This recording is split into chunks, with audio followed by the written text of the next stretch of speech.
The voice was muted at first. She couldn't recall there being any sounds when her mind was being filled, so she questioned it. After a few seconds, there was that muffled voice again. Some quick word. Was it in her mind, or... It suddenly occurred to her that, if she was aware of that little sound, she might be awake. Or was it a dream? She didn't want to linger on deciding what this was. What really mattered now anyway was... "Hey," a man prompted. "Samson," she gasped inwardly. Pushing from somewhere within, she willed herself to move. "Hey," the man spoke again. "I know you're alive." As soon as her eyes popped open, she knew that wasn't Samson's voice, though she thought she recognized it. She didn't see him. All that was available was a shadowed stone surface, topped with rows upon rows of short candlesticks. Those near her sat dormant, but she caught sight of a few flames flickering from the ones further back. That's right, she thought. The only ones left burning were those along the chamber walls. The way they all were laid over in her vision, she knew the side of her head was laying on that chamber floor. Lifting her head, she turned it to look forward, finding the outer edge of the hot spring. It was a short distance away. "I know you can hear me." The man's voice shook the grogginess from her mind. She looked to the left. Someone was squatting with their back turned to her. "And why are you naked?" he asked. Blinking her eyes, trying to focus, she studied the guy's clothing, but then she noticed the person lying along the floor on the other side of him. All she could see of that person was their legs and one arm. Lifting herself up more to get a better look, one leg was lying along the other, the knee bent a little further than the one below. The one visible arm was stretching toward the hot spring. From the way both the legs and the arm were laying, this person was on their side, facing this guy. Imala, she thought. Looking toward the hot spring, she could barely see the water within. She could hear it bubbling, and saw when some occasionally spilled over the edge to wash along the floor. Where was... Her thoughts were interrupted when the guy scoffed and lifted from his squat. Then he turned toward the hot spring and approached it. She started to follow him with her eyes to hopefully see the side of his face. The dark hood he was wearing was nowhere near as large as the one she wore, so she should have been able to. Her eyes dropped to the person lying across the floor, and she froze. Unable to blink, she took in so many familiar things. That wasn't Imala lying there. She didn't even need to see all of the person's face. A layer of long bangs was drooped over one eye and across the nose, covering the mouth. The way the head was sort of tucked inward, angling the face in the direction of the slope that brought them down into this cave. She had never gotten that view before, but she knew herself enough that it was hard for her to justify having room to debate what she was seeing. That was her lying there. No way she took part in it, the guy muttered over the hot spring. She ain't like that. Claire barely heard him. Okay, she thought to herself. Is it one of my elementals? Yes, it's true I can make them resemble me, but not to such an extent. The skin, the hair, the portions, they're all... She flinched when the guy's boot scuffed along the grainy stone floor. He was turning back around to look at her naked copy. She doesn't know how, he muttered. Doesn't know what it is. Not supposed to, anyway. Claire swallowed, looking for her voice, making sure she was breathing. He hadn't once looked her way. Almost everything Samson told her about the rings, the rituals, what he did at the first sight, it came back to her. What he did when she wasn't looking. All of those colors, shapes. No, wait. Not shapes. Just ideas? How hungry she felt. Not for food, but for... The guy shook his head with a scoff. Then he approached her copy and knelt down beside its head. Hey, Claire, he said, reaching down and tapping the copy's face. She extended her left arm to reach toward him, but then stopped. Now focused on her arm, she thought she might have had to wait for her eyes to adjust. The gloom of the cave hid most everything, but she shouldn't have looked so dark. Like her skin had taken on the shadows, like she was a shadow. "Am I gonna have to carry you out of here?" the guy groaned. Ignoring him, she brought her hand close to her face. Staring into her palm, she tried to find the lines and shapes of the small muscles. Even without a lot of light, she should have reflected enough to be able to see something, but there was nothing. Only the contours of her hand. Unable to find a surface to focus on, she couldn't get any depth. It was like staring into a void. "Well," the guy sighed, slapping his knees, "guess I'll have to. The chilly wind ought to wake you up." He reached back and grabbed the wrist of the arm stretching toward the hot spring. Lifting it, he then slipped his other hand underneath her head. Wait, Claire thought, that's not me.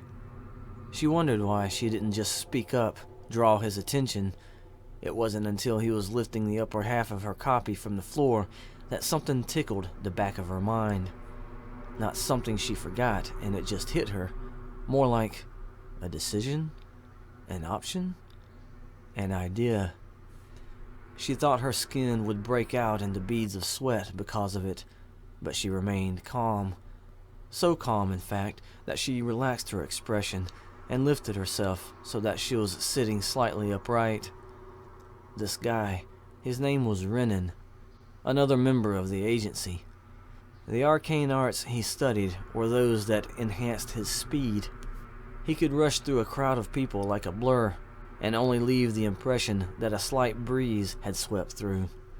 Yet, this art didn't bear any resemblance to Imala's obfuscation. Her shadows hid her from most anyone, her body and her sounds. Claire lifted both hands, studying her palms. She felt an urge to chuckle to herself. Was she stupid? She knew how to look at herself while using her obfuscation. Right, Imala? Lowering her hands, she decided to keep this mask on. Renan had lifted her copy high enough to lay one arm across the back of his neck. He then slid his other hand along the copy's side. "Don't take this the wrong way," he muttered, and then stood up, bringing the copy to its feet, though it drooped in his grip as dead weight. "What happened to your cloak, anyway? I don't think I've ever seen you without it." "I've never willed an elemental to talk," Claire thought. "Never thought to try." She smirked, "But I don't have to. My shadows hide sounds, but they can also project sounds. It's how I can throw people off even further. But first..." Renan grunted when something soft pressed against the side of his head. "What the..." He tried to look to the right, but the red cloth spread from that direction. Whoa! A large bundle unfolded above his right shoulder and tumbled on top of him and the copy. Ducking his head down, he dropped to his knees. Lowering the copy to sit down, he then lifted its arm from around the back of his neck. "So," he snickered, pushing the cloth off him and scooting backward. "You awake finally?" The copy was sitting with its knees ahead, its feet nestled next to its thighs. Bracing its upper body with its hands planted before it, it hung its head so the hood would totally hide its face. The cloak hid the rest of its body. When Renan didn't get a response, he leaned forward, trying to look underneath the hood. "Well, I thought you were. Can you really fall asleep sitting up like that?" he chuckled. "Just give me a minute," Claire muttered. Renan sat back and shrugged. "Sure, no problem." Claire willed the copy to lift its left hand, reach underneath the hood, and press its palm against its brow. "Ugh," she feigned a groan. "What happened to you?" Renan asked. He lifted his gaze to find the dead mage still lying near the foot of the slope. "She get a curse in before you took her out?" Claire willed the copy to shake its head. "Okay," Renan said. "Not to get into your business, But did you happen to conjure away your clothes too? That, Claire began. I don't remember everything. Well, Renan responded, I counted 3 mages outside, a pile of broken beams and things that I'm guessing were once some type of lookout structures. 1 mage who froze himself. He pointed toward the dead mage. I'm gonna make a guess and say that's the necromancer responsible for all those piles of salt in that room. Resting his elbows on his knees, he tossed his hands out to the sides. But I didn't find Samson. The agency sent you to check up on me? Claire asked. He offered. Sure, let's call it that. She willed the copy to lower its hand from its brow, straighten its back a bit, lift its head some, and turn it in Renan's direction. All he should have seen were shadows underneath the hood. Did they know? She asked. Know what? He asked. About this place, she continued. About this cave. Grinning, he answered. What do you think? What else did they know? She demanded. Staring at the copy a moment, he snorted, lowering his head, and then he turned enough to look over his shoulder at the hot spring. You know them. They only tell us what they want us to know. I heard you, Claire said. He turned back to the copy. Earlier, she said, you spoke about this place like you knew about it, what it is. The grin still on his face, Renan responded. So, you came in contact with Samson? I was told he was a hostage, Claire said. Renan's grin stretched, but of course he wasn't. Do you know why the necromancer was the last to die? Claire asked. Renan glanced toward the top of the slope and then returned to the copy. You talking about the salt? He looked over his shoulder at the hot spring again. Can't tell if there's any around here, but... You know about the rings, Claire said. Renan's brow furrowed and then relaxed. That what he called them? I heard them referred to as ranks. What do you know about them? Claire demanded. Smiling, he asked, did he teach you? That why you ended up like this? How come you know, but I'm just finding out about this setup? Claire scoffed. Still resting his elbows on his knees, Renan lifted his hands in surrender. I only know so much, and I found out just before I was sent here. Lowering his hands, he snorted. You gotta know by now they sent you on purpose. They know you and him are buddies, along with the little one, Imala. Did they send her first? Claire asked. Renan's smile faltered. I kinda figured you know something like that. You are friends with her, right? Just tell me, Claire snapped. He offered a shrug. They sent her on a mission, but not here. Lost track of her at some point. Squinting, he asked, You really don't know? She willed the copy to look away and shake its head. He studied its posture. You gonna be okay? She willed the copy to nod. Then she asked, Have they found her yet? Ah, he offered. You know the agency. They'll find her eventually. So, he leaned to the side, propping himself up with his left arm while he crossed his legs and then sat down. Resting his elbows on his thighs this time, he leaned forward and continued. What happened here? Where's Samson? Claire willed the copy to grab the edges of its cloak and pull the garment closed, feigning a need for modesty while she tried to think of what to say. Eventually, she said, You said the agency knew about this cave. Did I? Renan snickered. That means they knew why Samson was here, Claire continued, or what he was trying to do here. Tell me, she willed the copy to turn its head further in his direction. Have you ever heard of someone named Asham? He couldn't suppress the smile that spread across his face. You gonna report that name to the agency? Do I even have to? Claire scoffed. Renan tossed his hands up again in a mock shrug. Right, dumb question. They know who he is. They know what the rings are. They gotta know about the group of people affiliated with him. Yes, yes, and yes, Renan chuckled. They probably know the entire layout of the underwater canals attached to all of the hot springs in this region, Claire said. Was anybody else sent here?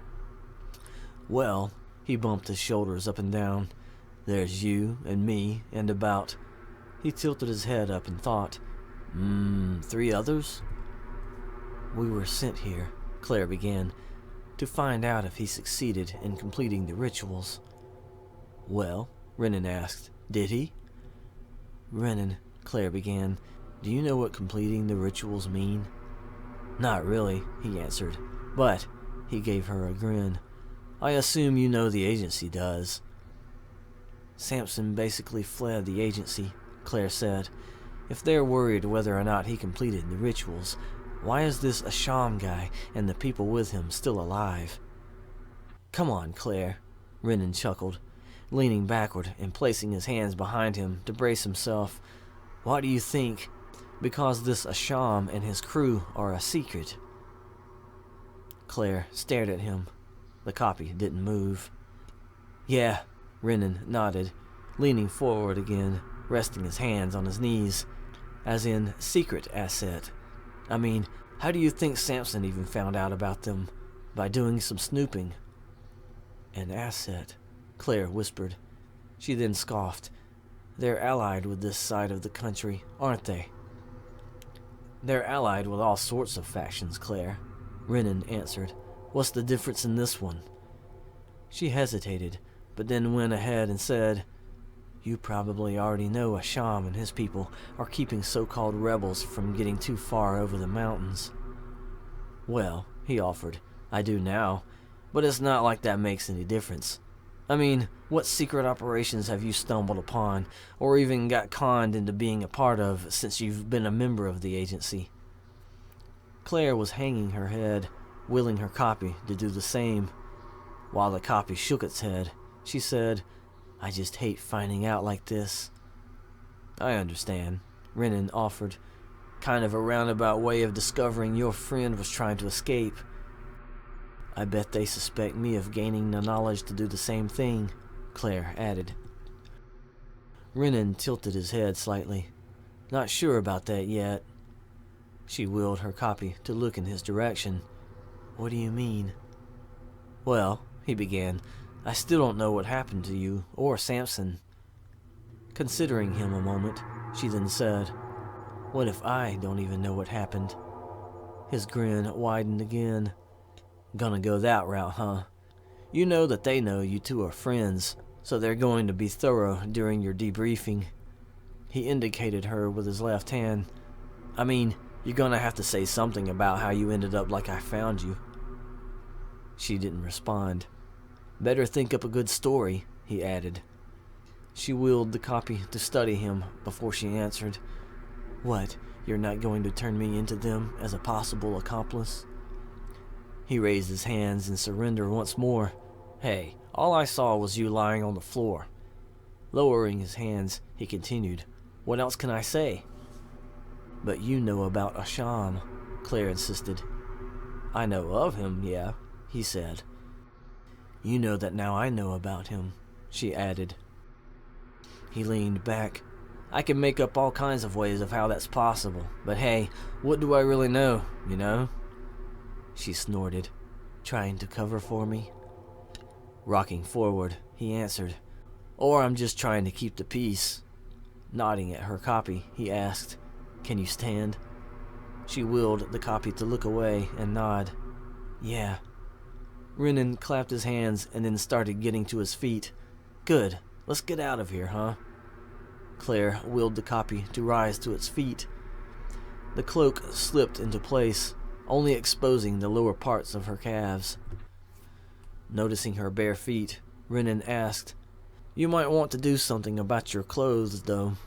They'll definitely ask questions if you show up like that. She wheeled her copy to turn away from him and start toward the bottom of the slope. I will, don't worry. He followed the copy and asked, Is that how you do things? What do you mean? She asked. Your clothes, he answered. Are they all just... I'll leave that to your imagination, she said as the copy neared the top of the slope. This is good, she thought. Not once has my copy tripped or lost its balance. I can do this. If you really want me to do that, he snickered. Claire ignored what he said, because she was growing giddier the further up the slope he and her copy got. Being able to sit there in her shadows, totally hidden, this was seeming very possible. There was just one last thing she wanted to ask. Did you come here alone, or are there others waiting for us? Secretly congratulating herself for being able to project her voice up the slope and into that corridor, she heard Renan's laughter echo back down to her. What, you think I've got people lying in ambush? Nah, it's just me.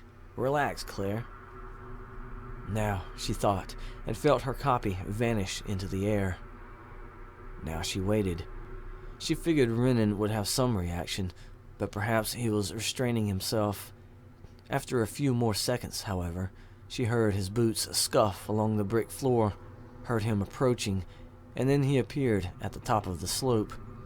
Still wrapped in her shadows, she watched him as he stared down into the cave. First, he targeted the hot spring. Next, he scanned the outer row of candles.